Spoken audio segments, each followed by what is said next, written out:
जय श्री राम ट्रेडर्स। हो गई आज थी 21 अगस्त और आज थी निफ्टी 50 की एक्सपायरी। बिग मूव आने की तैयारी थी लेकिन कोई भी इतना अच्छा मूव आया नहीं है। मैंने आज निफ्टी में 3 ट्रेड्स प्लान कर ली थी, आज दोबारा मैंने ओवर ट्रेडिंग कर दी है। तो ओवर ट्रेडिंग तो नहीं कह सकते, पर फिर भी मैंने एक ट्रेड ली थी अपने ग्रो के अकाउंट में और 2 ट्रेड्स लिए मैंने अपने धन के अकाउंट्स में। ठीक है, तो मेरी यही एक सबसे बड़ी गलती हो गई कि जहाँ पे ट्रेड लेनी थी मैंने दोबारा से आज वही गलती करी, ट्रेड वहाँ पे नहीं ली है। ठीक है, तो चलिए मैं दिखाता हूँ आपको आज मैंने कहाँ पे गलती करी है जो आपको नहीं करनी है। ठीक है, इसको हटा देते हैं, इसमें मैंने कोई ट्रेड नहीं ली है। ठीक है, सो गाइज ये चार्ट है निफ्टी 50 का 5 मिनट के टाइम फ्रेम पे। तो आप देखो कि मैंने आपको कल की वीडियो में बताया थी अगर मार्केट गैप अप ओपन हो जाए, गैप डाउन ओपन हो जाए तो आपको क्या करना है। ठीक है, मार्केट ने गैप अप दिया, करीबन 80-90 पॉइंट्स का गैप अप दिया। ठीक है, फिर वहाँ से एक शार्प फॉलिंग आई। ठीक है, ये देख सकते हो रेड कैंडल, इसको ये रेड कैंडल तभी आती है जब कोई गैप अप होता है। ठीक है, तो अब मार्केट की सेंटिमेंट्स को समझना कि आज मार्केट ने किया क्या। देखो गैप अप दिया, ठीक है, उसके बाद दिखाई एक बड़ी बियरिश की रेड कैंडल। ठीक है, यहाँ पे पता चल रहा था ये हमारा 25 100 150 के आसपास यहाँ पे रेजिस्टेंस से बढ़ा। ठीक है, ये रेजिस्टेंस था। ठीक है, तो यहाँ से शार्प रेड कैंडल आई, फिर धीरे धीरे दोबारा से कोई रेड कैंडल ग्रीन कैंडल बनती रही। ठीक है, तो मैंने आपको बताया था कि ये हमारे यहाँ पे सपोर्ट तक आ जाए 25,050 तक। तो देखो यहीं पे सपोर्ट के आसपास आया और यहीं से रिवर्स कर गया। ठीक है, शार्प बाइंग आई है यहाँ से। ठीक है, तो फिर मैंने कहाँ पे ट्रेड प्लान करी थी, मैंने अपनी ट्रेड प्लान करी थी ये 1 मिनट के टाइम फ्रेम पे देखोगे ना आप, 1 मिनट के टाइम फ्रेम पे दिखाता हूँ आपको। 1 मिनट के टाइम फ्रेम पे ये डब्लू पैटर्न बन रहा था हमारा, डबल बॉटम। ठीक है, तो जैसे इसका ब्रेकआउट हुआ ना, मैंने यहीं इस रेड कैंडल पे अपनी ट्रेड प्लान कर ली थी। ठीक है, तो इजीली टारगेट हमें मिल गया था ऊपर तक का। ठीक है, डे हाई तक का, क्योंकि यहाँ आने के बाद यहाँ पे हमारी ट्रेड हो गई थी कैंसिल। ठीक है, अब यहाँ तक तो ठीक है, मैंने एक ट्रेड अपनी धन के अकाउंट में यहाँ पे ले ली। ठीक है, दूसरी गलती मैंने ये करी कि मेरे को लग रहा था कि मार्केट आज तगड़ा मुंह देने वाला है, 100 के ऊपर ट्रेड कर रहा है, तो मैंने दूसरी ट्रेड ना अपने यहाँ पे प्लान कर ली।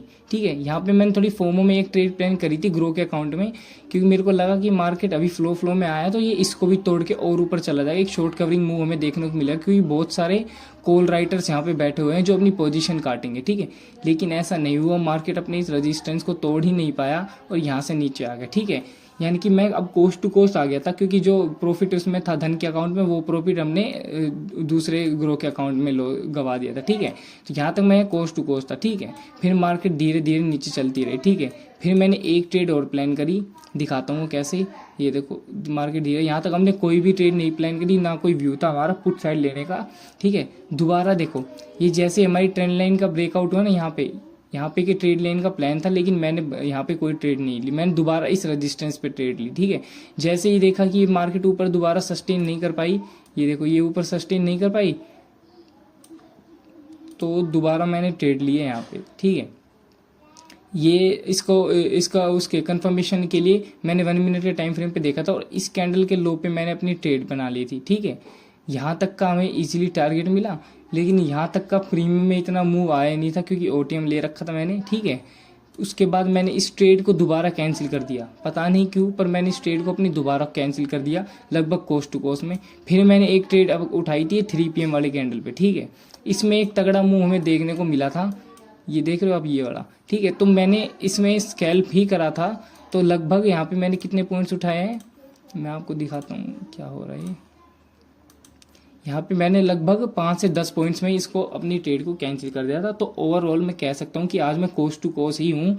ठीक है, ना कोई प्रॉफिट है मेरा, ना कोई लॉस है मेरा। ठीक है, तो आज मैंने ये गलती कर दी, एक तो ओवर ट्रेडिंग कर दी। ठीक है, दूसरी जहाँ पे ट्रेड लेनी थी वहाँ पे ट्रेड नहीं ली, दूसरी जगह दोबारा आज मैंने फोमो में ट्रेड लिया। तो मैं आपको ये समझाता हूँ कि आपको कभी भी फोमो में कोई भी ट्रेड नहीं लिए, फोमो में ट्रेड लोगे तो आपको डर लगा रहेगा ट्रेड का।